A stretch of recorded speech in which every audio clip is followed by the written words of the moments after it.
usual, when we got to our destination, the driver opened the door and the umbrella for me while leaving Kim struggling with a broken one. She angrily threw the broken umbrella at me, but the driver caught it just in time. Ugh, you'll pay for this, imposter! Hi, I'm Emily, 17 years old. Before I tell my story, please like and subscribe. Thankies! I was born into poverty and lived with my single mom in a small town in Coventry. Life was difficult, but I was happy to have a loving mom. But little had I known, my life was about to take a drastic turn. That morning, when I looked out the window, I saw two scary men dressed in black approaching our house. They exchanged urgent words with my mom, and a moment later, she suddenly kicked my door wide open. Emily, it's time I let you know the truth. You're adopted. Your real dad has come to bring you home. What the hell? I was adopted? Suddenly, these two men spoke to me. Lady, please follow us. I was so scared that I wanted to run away, but they easily picked me up and put me into the car. In just a blink, the car stopped in front of a large mansion. Oh my god, could my real dad be the US president?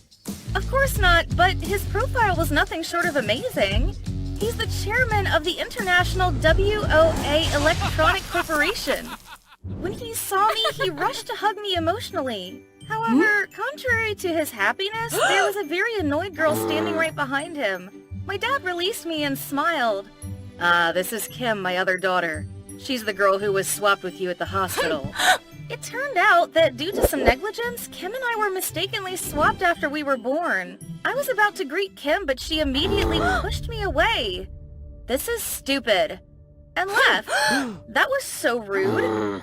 Well, she'll have to accept it whether she likes it or not. From now on, you two will stay together. What about Mom? She was supposed to pick Kim up, but it's strange that I can't contact her anymore. It was unbelievable that after my mom had received the money from my real dad, she suddenly disappeared without a trace. Having no choice, Kim and I stayed in two different rooms next to each other. Dad often had to go to work, so there was just me and her at home. Kim was a very wasteful girl who never wore anything more than once. Seeing so many luxurious new clothes of hers in the trash, I decided to wash them myself and kindly put them on her bed. However, when she returned, she angrily threw those clothes at me. How dare you put trash on my bed? Are you crazy? I washed them for you. They're still new. Nobody asked you to. Take them then, you dirt-poor maniac. Then Kim kicked me out of the room and slammed the door. How spoiled. She needed to be taught a lesson. The very next day, when Dad was handing me a credit card and telling me to buy the things I needed, Kim screamed at the top of her lungs. All of her credit cards had exceeded the limit and were temporarily locked. Dad, why did you lock my cards? How should I buy a present for Tim? For all those wondering, Tim is Kim's boyfriend, a good-for-nothing douchebag. I don't understand how she could fall for a guy like that, though. I guess birds of a feather flock together. In addition, her obnoxious personality had made her super unpopular with the house staff. The way they treated me and her were completely different. Once, I saw the maid purposefully not cleaning Kim's dishes and talked badly behind her back. Every morning, no one cared to polish Kim's shoes or open the umbrella for her when we got out of the car. That's why our relationship became even more strained. Kim hated me and thought that I was the reason she was treated so unfairly. I definitely won't let this slide. And unlucky for me, she kept her words. On the first day I attended the fencing class at my new school, I was confused and clumsy because I had never been exposed to such a sport. Even worse, Kim and I were set to be a pair. As soon as the instructor told us to start, Kim attacked me with ferocity. Wait, stop! I never fought with a saber!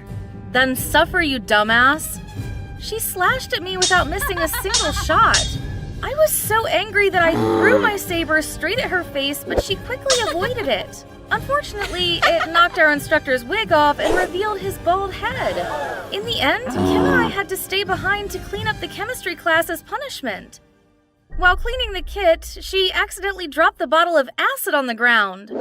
Watch out! I lunged forward and quickly pushed Kim away. Just a bit later, and we might have been seriously injured with acid. Kim looked at me fearfully. We stayed silent on the way home that day while being covered in the awkward atmosphere in the car. That night I tossed and turned, unable to sleep because of the pain from the fencing practice. Ouch. You okay? To my surprise, Kim appeared in front of my door. Turns out she came to ask for the clothes I washed the other day. Oh right, her cards were locked so she couldn't buy any new ones. I agreed to give them back, and in return, she helped me to put on the painkiller lotion. We talked a lot, and slowly, she started opening up. Before you came here, Dad was always busy and rarely stayed at home. I throw a tantrum sometimes just to get his attention. Having said that, Kim giggled and started telling me about her pranks in the past. As she was speaking, she suddenly fell silent and mumbled, "Thank you for saving me this afternoon, and sorry for these bruises." Unexpectedly, Kim was more sincere than I thought. Thanks to that, we gradually became closer. The next few days, when Kim and I went to school, we saw Kim's boyfriend shamelessly flirting with another girl. Kim angrily confronted him, but that douchebag violently pushed her to the ground. "Isn't it clear? I'm dumping you, stupid." Then suddenly he put his arm around my shoulder and whispered, "I heard you're the real daughter. You deserve a wonderful man like me." What a big fat jerk! I kneed Tim in the stomach and pulled Kim away. Not only that, I poured super glue on his chair, and later that day, he had to go to the restroom with the chair still stuck to his butt, while everyone laughed at him. Serves him right. In the days that followed, I also shared some of my allowance with Kim, and with the experience of a used-to-be broke ass, I taught her how to save and appreciate money more. We soon became besties. However, even though life at the mansion was good, I still missed my mom dearly. One day when I came home from school, I surprisingly saw my mom in my dad's study room. They were arguing fiercely with each other. "When are you going to tell them that they weren't swapped?" "What?" I pushed open the door and burst in, startling them both. They had no choice but to confess the truth. Turns out, because Kim's dad wanted to teach his daughter how to behave and spend money properly, he asked my mom to let me stay at his mansion in exchange for a huge amount of money. Feeling betrayed and disrespected, I packed up my things and left his mansion immediately, despite Kim's attempts to call me multiple times. I left without contacting anyone for a day and stayed at the subway station at night. Just my luck, from a distance, I saw Tim approaching me with a baseball bat. "Gotcha. Finally left alone without those annoying bodyguards. You humiliated me in front of everyone." Saying that douchebag rushed towards me, and I could only pray for a miracle. And it happened. Kim appeared out of nowhere and used her saber to disarm him. Knowing better than anyone what a fearsome swordsman his ex was, he immediately ran away. Kim then turned to me. "Are you okay? Why did you save me? Aren't you angry that I was an imposter who stole your life?" Kim shook her head and smiled. "Honestly, at first, I was afraid that everyone would love you more and abandon me. But you kindly reached out to me, even taught me how to be grateful for what I have. So stay with me, Emily." With that, we happily hugged each other. Since then, Kim and I have become soulmates. Kim's dad and my mom apologized to us for hiding everything, then helped us start over.